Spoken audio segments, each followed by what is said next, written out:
Hello, good morning my dear children. This is your Balachandra.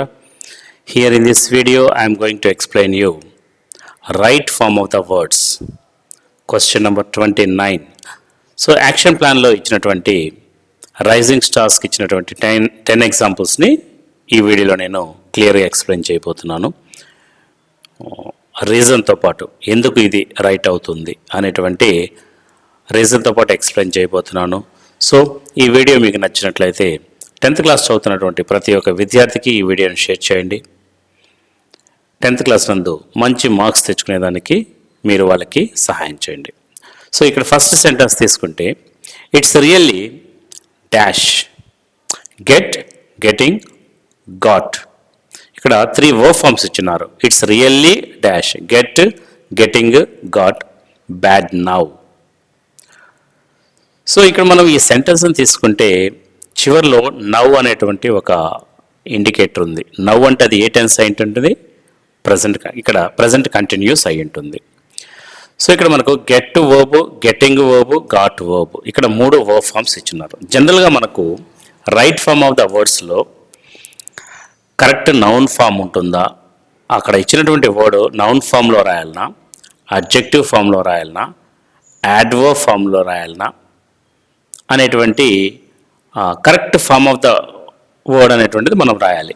Correct verb ఫామ్లో రాయాలన్నా, adjective ఫామా, యాడ్వర్బా, noun ఫామా. సో మ్యాక్సిమం ఈ 4 మనకు ఆన్సర్ క్వశ్చన్ అడగడం జరుగుతుంది. సో ఇక్కడ మనకు ఇట్స్ రియల్లీ గెట్ అన్నాడు, గెటింగ్ అన్నాడు, గాట్ అన్నాడు, బ్యాడ్ నవ్ అన్నాడు. లాస్ట్లో నవ్ ఉంటే అది ప్రజెంట్ కంటిన్యూస్ టెన్స్ అని మనకు తెలుసు. సో ఇక్కడ మనకు 3 వర్బ్స్లో కరెక్ట్ వర్బ్ ఏమైంటుంది? It is. ఇట్స్ అంటే it's means a short form of it is. It's really V1 plus sing form రావాలి కాబట్టి it's really getting bad now. So that is the right answer. Next B తీసుకుంటే dash exclaim the man. So ఇదేంటంటే ఇది reported స్పీచ్లో speech అనమాట. ఇది reporting verb, ఇది reported verb అనమాట. ఇది రిపోర్టెడ్ వర్బ్ని ఇచ్చారు. Dash exclaim the man.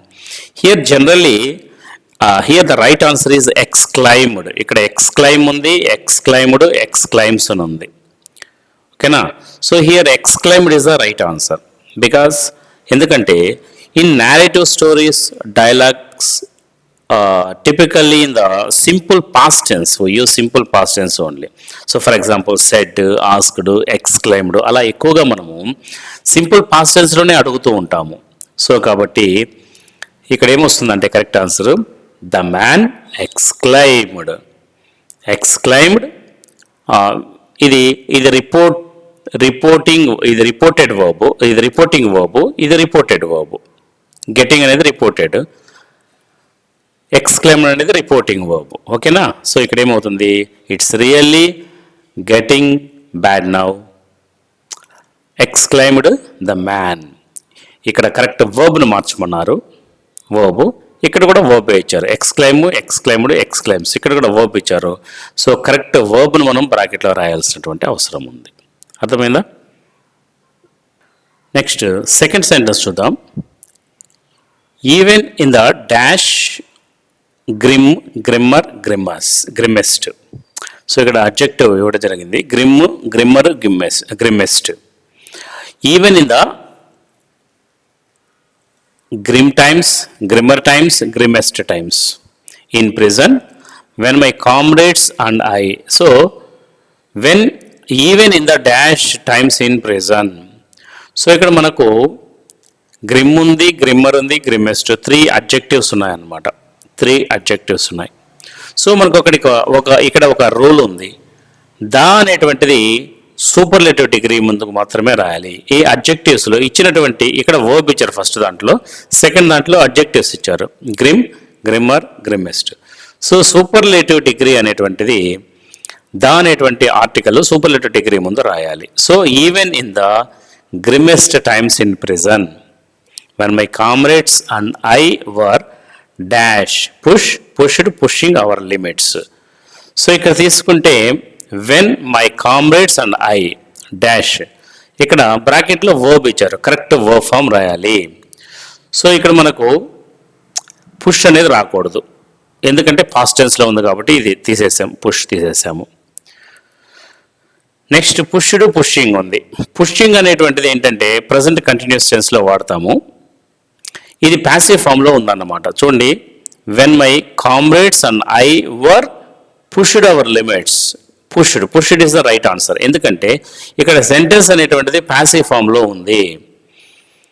Passive ఫామ్లో ఉంది కాబట్టి ఈ ప్యాసివ్ ఫామ్లో వర్బ్ అనేటువంటిది ఎప్పుడు థర్డ్ ఫామ్లో ఉండాలి కాబట్టి ఇక్కడ ఏమొస్తుంది రైట్ ఆన్సరు?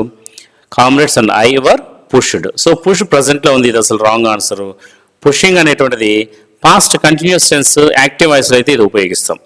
సో ఇక్కడ ప్యాసివ్ వాయిస్లో ఉంది కాబట్టి పుష్డ్ అనేటువంటి V3ని ఇక్కడ మనం ఉపయోగించడం జరిగింది. ఓకేనా? Next, the day before all day long he had dash. Correct verbs ఇచ్చారు, కరెక్ట్ వర్బ్ ఫామ్ రాయాలి. ఇక్కడ watch, watched, watching. So watch, watched, watching. ఇప్పుడు హ్యాడ్ తర్వాత ఏముండాలి? V3 మాత్రమే ఉండాలి. సో ఇక్కడ ఏముంది? ఇక్కడ V1 watch, wrong answer. Watched V3, watching present participle. So this is wrong answer. So watched is the right answer. So they had the day before all day long he had watched. Had తర్వాత V3 రావాలి. So watched is the right answer. His parents flying about with his brothers and sister. So ఇక్కడ వరకు sentence. Next, dash perfect them in the art of flight, perfecting them perfectly them in the art of flight, perfecting them in the art of flight. So ఇక్కడ ఏంటంటే ఈ మూడింటిలో మనకు noun ఫామ్లో రాయాలి. ఇక్కడ నౌన్ ఫామ్ అంటే జెరండ్ అంటారు దీన్ని. ప్రజెంట్ పార్టిసిపుల్ ఫ్రేజ్ ఉపయోగించి, ప్రజెంట్ పార్టిసిపుల్ ఉపయోగించి మనం ఒక సెంటెన్స్ని ఇక్కడ చూడండి. పార్టిసిపుల్ ఫ్రేజ్ అంటే ఇక్కడ ఏంటంటే చూడండి, dash them perfect them in the art of flight అనేది కరెక్ట్ అవుతుందా? పర్ఫెక్ట్లీ దెమ్ అంటే పర్ఫెక్ట్లీ అనేటువంటిది యాడ్ వర్బ్ అనమాట. పర్ఫెక్ట్లీ దెమ్ అనేటువంటిది అది యాడ్ వర్బ్ అవుతుంది. So perfecting them. So present పార్టిసిపుల్ని నౌన్గా అంటే పార్టిసిపుల్ ఫ్రేజ్ని ఉపయోగిస్తే ఇక్కడ కరెక్ట్ అవుతుంది అనమాట. సో ఇక్కడ కరెక్ట్ ఏంటంటే perfecting them in the art of flight. This is the right answer. ఓకేనా? ఈ మూడింటిలో ఒకసారి చదివినా కూడా ఏది కరెక్ట్ అవుతుంది అనేటువంటిది చూసుకోవాలి. సో ఈ మూడింటిలో పార్టిసిపుల్ ఫ్రేజ్ అనేటువంటిది perfecting them in the art of flight అనేటువంటిది కరెక్ట్ ఆన్సర్ అవుతుంది. ఓకేనా? Next, he turn his aeroplane dash slowly to the north. So ఇక్కడ 3 మనకేమి ఇచ్చారు? Slow verb, slowed verb, slowly add verb. Slow verb, slowed add verb, slowly add verb. So ఇక్కడ మనకు he turn his aeroplane dash to the north. ఇక్కడ వర్బ్ని describe చేస్తుంది. ఇక్కడ he turn his aeroplane వర్బ్కి add చేస్తూ ఎలా టర్న్ అయింది? అది slowly. Already verb ఉంది కదా, హీ టర్న్డ్. ఆల్రెడీ వర్బ్ ఉంది కాబట్టి no need to write verb here. Slowed అని రాయాల్సిన అవసరం లేదు, వర్బ్ రాయాల్సిన అవసరం లేదు. యాడ్ వర్బ్ అది టర్న్ అయింది. ఎలా టర్న్ అయింది? స్లోగా టర్న్ అయింది. సో ఇక్కడ slowly is the right answer. Adverb అనేటువంటిది already he turn his aeroplane already verb ఉంది కాబట్టి ఆ వర్బ్ని డిస్క్రైబ్ చేస్తున్నాం కాబట్టి ఇక్కడ ఎలా టర్న్ అయింది వర్బ్కి యాడ్ చేస్తున్నాం కాబట్టి ఇదేంటంటే స్లోగా టర్న్ అయింది కాబట్టి right answer is slowly.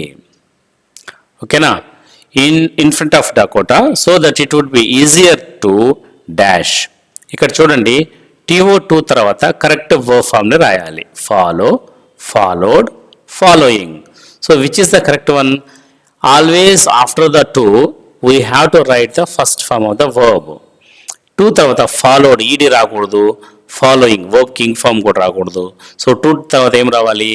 Follow. వర్బ్కి ఎప్పుడూ కూడా ఫస్ట్ ఫామ్ ఉండాలి కాబట్టి వర్బ్ ఫస్ట్ ఫామ్లో ఉండాలి కాబట్టి టు ఇన్ఫినిటివ్ అంటాం. To follow. So this is the right answer. ఓకేనా? Next 5th one, my father dash emigrated, emigrates. సో ఇక్కడ వర్బ్ ఇచ్చారు, కరెక్ట్ వర్బ్. ఎమిగ్రేట్ ఇచ్చారు, ఎమిగ్రేటెడ్, ఎమిగ్రేట్స్. సో కరెక్ట్ వర్బ్ని ఈ బ్రాకెట్లో ఈ బ్లాంక్లో రాయాలి. To Holland in 1933. 33 అంటే ఏంటంటే past tense. So past tense కాబట్టి పర్టికులర్గా ఒక టైం ఇయర్ చెప్పున్నారు కాబట్టి సింపుల్ పాస్ట్ టెన్స్ ఉపయోగిస్తాం. సో సింపుల్ పాస్ట్ టెన్స్లో వర్బ్ దేంట్లో ఉండాలి? V2లో ఉండాలి. వర్బ్ సెకండ్ ఫామ్లో ఉండాలి. So my father emigrated. So emigrated is the right answer. Emigrate అనేటువంటిది V1, ఎమిగ్రేట్స్ అనేటువంటిది ప్రజెంట్, సింపుల్ ప్రజెంట్లో హీ షీ ఇట్ అనేటువంటిది సబ్జెక్టుగా వస్తే మనం ఈఎస్ అనేటువంటిది ఎస్ యాడ్ చేస్తాం. So right answer is emigrated. So my mother Edith Hollander Frank went with him to Holland in September. So ఇక్కడ ఏంటంటే మై మదర్ ఫ్రాంక్ అతనితో పాటు హాలండ్కి సెప్టెంబర్లో వెళ్ళింది. Dash Margaret and I were sent to Aachen to stay with our grand mother. ఆ సమయంలో Margaret నేను ఎక్కడికి వెళ్ళాము? గ్రాండ్ మదర్ దగ్గరికి వెళ్ళాము. సో ఇక్కడ ఆ సమయంలో ఇక్కడ ఏంటంటే రిలేటివ్ ప్రొనౌన్ ఇక్కడ ఆ సమయంలో ఇక్కడ చూడండి వెన్ ఇక్కడ కంజంక్షన్ ఉపయోగించాలన్నమాట. రెండింటిని కలుపుతూ ఒక సబార్డినేట్ కంజంక్షన్ ఉపయోగించాలి. సబార్డినేట్ కంజంక్షన్ వైల్ ఆ సమయంలో అంటే వైల్ వస్తుంది. అంటే వెన్ అంటే వెన్ హూ అనేటువంటిది ఇక్కడ కరెక్ట్ ఏంటంటే went with him to Holland in September while Margaret and I were sent. ఆ సమయంలో ఇక్కడ నేను హాలండ్కి వెళ్ళినటువంటి సమయంలో మేము మా గ్రాండ్ మదర్ దగ్గరికి వెళ్ళాము, నేను మార్గరెట్ గ్రాండ్ మదర్ దగ్గరికి వెళ్ళాము అనేటువంటి సందర్భంలో వైల్ ఆ సమయంలో అని చెప్పేటువంటి సందర్భంలో మనం ఏం ఉపయోగించాలి? వైల్ అదే సమయంలో అని చెప్పేటువంటి సందర్భంలో మనం వైల్. 2 యాక్షన్స్ జరుగుతున్నాయన్నమాట ఇప్పుడు ఒకేసారి. 2 యాక్షన్స్. ఒక యాక్షన్ ఏంటి? ఫాదరు హాలండ్కి వెళ్ళాడు. రెండవ యాక్షన్ ఏంటి? నేను మా సిస్టరు మా గ్రాండ్ మదర్ ఇంటికి వెళ్ళాము. ఇక్కడ 2 యాక్షన్స్ ఒకేసారి జరుగుతున్నాయి కాబట్టి ఈ సమయం 2 యాక్షన్స్ ఒకేసారి జరుగుతున్నప్పుడు ఆ 2 యాక్షన్స్ని కలుపుతూ మనం ఉపయోగించేటువంటి కంజంక్షన్ సబార్డినేట్ కంజంక్షన్ వైల్ అనేటువంటి సబార్డినేట్ కంజంక్షన్ని ఉపయోగిస్తాం. ఓకేనా? Here our elders are often dash. Here, hears, heard. So 3 verbs here given here. In these 3 verbs, one is the right verb. What is the right word? So ఇక్కడ ఏది right అని మనం observe చేస్తే our elders are often dash. So ఇక్కడ ఎలా ఉందంటే ఇది this is a passive voice construction. Passive voice కన్స్ట్రక్షన్లో ఉంది ఇది. our elders are often heard. Here meaning other people hear them. So కాబట్టి ఏంటంటే ప్యాసివ్ వాయిస్లో ఉంది కాబట్టి ప్యాసివ్ వాయిస్లో మనకు ఏముంటుంది? Verb hear present form, hears present form, heard. So V3 heard అనేటువంటిది రైట్ అవుతుంది. ఓకేనా? Next reminiscing nostalgia about those good old Portuguese days, the Portuguese and the famous loaves of bread. Here what is the correct? nostalgia. So here what is the right one? Here nostalgically is the right answer because an adverb is required to modify the participle reminiscing. So reminiscing ని modify చేసేదానికి మనకు ఒక adverb అనేటువంటిది require అవుతుంది ఇక్కడ. So ఆ adverb ఏంది? ఇక్కడ వీటిలో adverb ఏది అంటే nostalgically అనేటువంటిది adverb అనమాట. So adverb is the correct answer here. So describing how they were remembering the past. Remembering ఎలా వాళ్ళు గుర్తుపెట్టుకున్నారు అని చెప్పుకునేదానికి మనము ఈ నాస్టాలజికల్లీ అనేటువంటిది కరెక్ట్ అవుతుంది అన్నమాట ఇక్కడ. ఓకేనా? The baker made his dash musical musician entry on the scene with Jang. Here the baker made his musical entry, musician entry. So entry అనేటువంటి దానికి ఎంట్రీకి మనము ఎలాంటి ఎంట్రీ జరిగింది? Baker made his musical entry.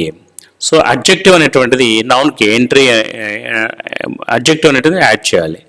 So musical entry, ఎలాంటి entry జరిగింది అక్కడ బేకర్కి? Musical entry. సో కాబట్టి ఇక్కడ కరెక్ట్ అడ్జెక్టివ్ ఏంటంటే musician noun, music noun. Musical అనేటువంటిది adjective. So the baker made his musical entry on the scene. So ఇక్కడ adjective అనేటువంటిది కరెక్ట్ అవుతుంది. సో మ్యూజికల్ ఎంట్రీ అనేటువంటిది రైట్ అనమాట. ఒకవేళ మీకు అర్థం కాకపోతే ఇలా 3 సెంటెన్స్ చదివితే మీకు మూడింటిలో ఒకటి కరెక్ట్గా సెంటెన్స్ ఫార్మేషన్ ఇది కరెక్ట్ అని అనిపిస్తుంది. The baker made his music entry, the baker made his musical entry, the baker made his musician entry. So ఏది అలా చదవగానే ఓ ఇది రైట్, ఇది రాంగ్ అని మనకు మైండ్లోకి ఖచ్చితంగా వస్తుంది. ఎక్కువ రీడింగ్ హ్యాబిట్ ఉన్న వాళ్ళకి ఇది తెలిసిపోతుంది, ఇది తప్పు, ఇది రైట్ అని. సో ఇక్కడ మ్యూజికల్ అనేటువంటిది correct answer. Gong sound of his dash made bamboo staff. Dash. So special noun, specially adverb, speciality noun. Special adjective, special adjective, specially adverb, speciality noun, made of bamboo staff. So మనకు దేంతో తయారు చేస్తారు, అది దేని గురించి మాట్లాడుతున్నాం మనం ఇక్కడ? So an adverb is needed to modify the adjective made. The staff was made in a special way. So దాన్ని స్టాఫ్ స్పెషల్గా తయారు చేశారు కదా. సో కాబట్టి sound of his specially. So adverb అనేటువంటిది ఇక్కడ అవసరం అన్నమాట. యాడ్వర్బ్ అనేటువంటిది. సో నౌను ఇది adjective. So sounds of his specially made bamboo staff. So here the right answer is specially. Adverb అనేటువంటిది రైట్ అవుతుంది. ఓకేనా? He was simply aloof and dash indifferently, indifferent, indifference. So he was simply aloof and indifferently. Indifferently అనేటువంటిది ఏంటి? adverb. Indifferent అనేటువంటిది ఏంటి? adjective. Indifference అనేటువంటిది ఏంటి? noun. So ఇక్కడ మనకు aloof అనేటువంటిది ఏంటి? adjective. He was simply aloof and అనేటువంటిది రెండు ఇది అలూఫ్ అడ్జెక్టివ్ కాబట్టి ఖచ్చితంగా 2 అడ్జెక్టివ్స్ని మాత్రమే ఇది కనెక్ట్ చేస్తుంది అనమాట. అండ్ అనేటువంటిది కంజంక్షన్ అనేటువంటిది. సో ఈ మూడింటిలో అడ్జెక్టివ్ ఏది? Indifferently adverb, indifferent adjective, indifference noun. So ఇక్కడ కరెక్ట్ ఏమవుతుంది? Indifferent. He was simply aloof and indifferent. Aloof adjective, ఇక్కడ ఇండిఫరెంట్ అనేటువంటిది కూడా అడ్జెక్టివ్. ఓకేనా? అదేవిధంగా choose to sleep on the floor as far from the bed as dash. Possibly adverb, possible adjective, possibility noun. ఒక phrase ఉంది మనకు, as early as possible అంటాం, as early as possible అంటాం. అవును కదా? సో యాజ్ వచ్చినప్పుడు ఇక్కడ ఏం రావాలి? అడ్జెక్టివ్ రావాలి, possible. As early as possible అంటాం కదా, యాజ్ వచ్చినప్పుడు పాసిబుల్ రావాలి. యాజ్ తర్వాత యాడ్వర్బ్ రాకూడదు, యాజ్ తర్వాత నౌన్ ఫామ్ రాకూడదు. సో యాజ్ తర్వాత అడ్జెక్టివ్ రావాలి కాబట్టి as early as possible. As తర్వాత పాసిబుల్ రావాలి కాబట్టి so here the right answer is possible is the correct answer. Okay, next. Over many days and months. Over many days and months Valli listened dash. Careful, carefully, care. Careful అనేది adjective, carefully అనేటువంటిది adverb, care అనేటువంటిది noun. So ఇక్కడ మనకు Valli listened వినింది. ఎలా వినింది? వర్బ్కి add చేస్తున్నాం మనం. వర్బ్కి add చేస్తున్నామంటే అది ఏమై ఉంటుంది? యాడ్వర్బ్ అవుతుంది అనమాట. So carefully, Valli listened carefully. So ఇక్కడ కేర్ఫుల్ అడ్జెక్టివ్, కేర్ అనేటువంటిది నౌన్. ఈ కాంటెక్స్ట్లో కరెక్ట్ ఏంటి? Valli listened carefully. వల్లీ వినింది. ఎలా వినింది? చాలా కేర్ఫుల్గా, కేర్ఫుల్లీ. సో జాగ్రత్తగా వినింది అనమాట. So carefully is the correct answer here. 2 conversations between his neighbor and people who dash used the bus, who dash used the bus, who regular, regularly, regularity, regularly adverb, regularity noun, regular adjective. So ఇక్కడ మనకు who dash used, ఎవరైతే use చేశారో, ఎలా use చేశారో వాళ్ళు రెగ్యులర్గా use చేస్తారు. Use అనేటువంటిది వర్బ్ కదా, వర్బ్కి మళ్ళీ ఏం చేస్తున్నాము, యాడ్ చేసి చెప్తున్నాము. ఎలా, రెగ్యులర్లీ. సో యాడ్వర్బ్ అంటే ఇక్కడ ఏది కరెక్ట్ వీటిలో, రెగ్యులర్లీ అనేటువంటిది కరెక్ట్. సో సెంటెన్స్ చదివినా కూడా who regularly used, who regular used, who regularly used, who regularity used అని చదివినా కూడా మనకు క్లియర్గా మనకు తెలిసిపోతుంది యాడ్వర్బ్ యూజ్ చేశాము. ఎవరైతే రెగ్యులర్గా యూజ్ చేశారో, హూ రెగ్యులర్లీ యూజ్డ్. సో ఇక్కడ హూ రెగ్యులర్లీ యూజ్డ్ అనేటువంటి వర్బ్కి యాడ్ చేస్తున్నాం కాబట్టి ఇక్కడ రెగ్యులర్లీ అనేటువంటిది కరెక్ట్ అవుతుంది. ఓకేనా. Here 10th one, last one, rising స్టార్స్లో చివరి example. Kisa Gautami became very and hopeful, hopeless. ఇక్కడ చూడండి, హోప్ అనేటువంటిది Kisa Gautami became very and hope, very and hopeful, very and hopeless. So ఇక్కడ అండ్ అనేటువంటిది ఒక కంజంక్షన్, రెండు అడ్జెక్టివ్స్ని కలుపుతుందన్నమాట. బికేమ్ వెరీ, అవి అలా కలిపేటప్పుడు ఎలా ఉంటుందంటే, the sentence connects very adjective and with and. So the parallel word must also be an adjective describing her emotional state. Same emotional స్టేట్ని డిస్క్రైబ్ చేసే విధంగా ఉండాలి ఇక్కడ మనకు. వెరీ అంటే ఏంటి, బాగా అలసిపోవడం, టైడ్. దీనికి సరిపోయేటువంటి అడ్జెక్టివ్ ఏముంది ఇక్కడ, హోప్లెస్. సో వెరీ అనేటువంటి అడ్జెక్టివ్కి సరిపోయేటువంటి సేమ్ కనెక్ట్ చేసే అండ్ అనేటువంటి కంజంక్షన్తో కనెక్ట్ అయ్యేటువంటి మరొక అడ్జెక్టివ్ ఏముందంటే ఇక్కడ హోప్లెస్. సో రెండు ఒకే, వేరీ అంటే అలసిపోవడం అనమాట, అలసిపోవడం మరియు హోప్లెస్, టైడ్ and hopeless. So this is the correct answer here. Hope అంటే ఆశ, దీనికి ఆపోజిట్ అవుతుంది. సో వేరీకి అలసిపోయి హోప్ అనే దానికి ఆపోజిట్ అవుతుంది కాబట్టి ఇది రాంగ్ అవుతుంది. హోప్ఫుల్ అనేటువంటిది అడ్జెక్టివ్, ఇది కూడా రాంగ్ అవుతుంది అనమాట. ఓకేనా. హోప్ఫుల్ అడ్జెక్టివే కానీ దీనికి ఆపోజిట్ అవుతుంది. హోప్ అనేటువంటిది నౌన్, సో ఇది కాదు ఇక్కడ. Next, and sat down at the wayside watching the lights of the city as they flickered up and were